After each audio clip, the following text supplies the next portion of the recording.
This is everything you need to know about priming miniatures and then following painting miniatures, and it can really be summed up in 3 words.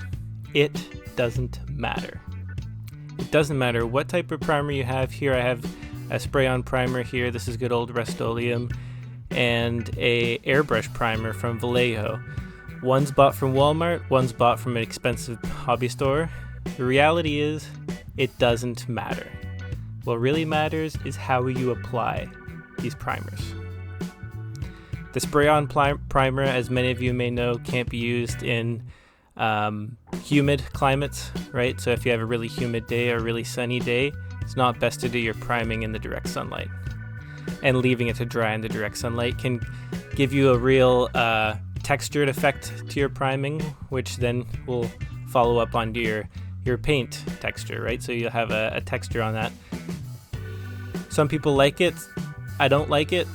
I would avoid that effect. It's definitely something that I would say is a negative consequence of the spray can, the rattle can, I should say.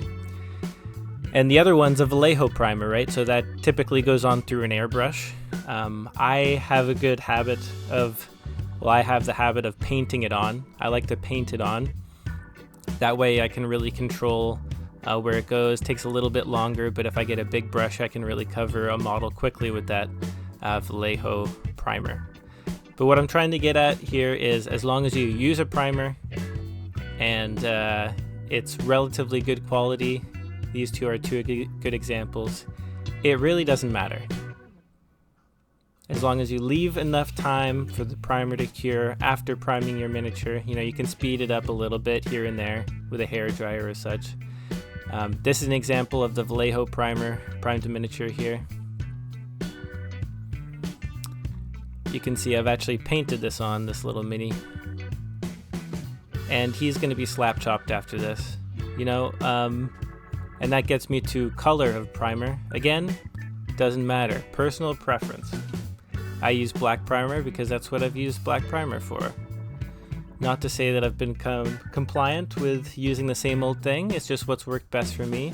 And I tend to do a lot of slap chop minis, which requires a base coat of black. So you may prime white if you're going for an all-white miniature.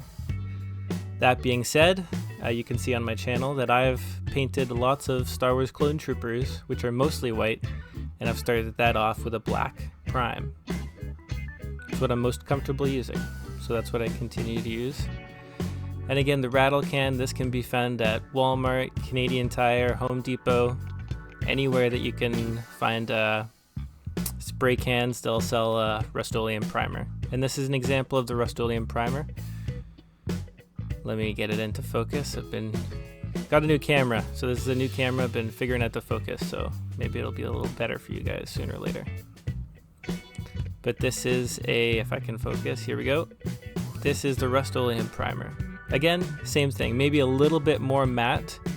Now I will say, when you put the Vallejo primer through an airbrush, it does appear more matte finish than if you paint it on. As you can see with the miniature I showed before, once it was painted on, it had a little bit more of a shine to it.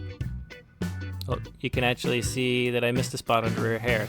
And that's a good additive of the Vallejo primer, is that once a miniature is already primed, you can see some spots. You can come back it with the wet primer, hit it with a brush, and then you're covered. That's how you prime miniatures.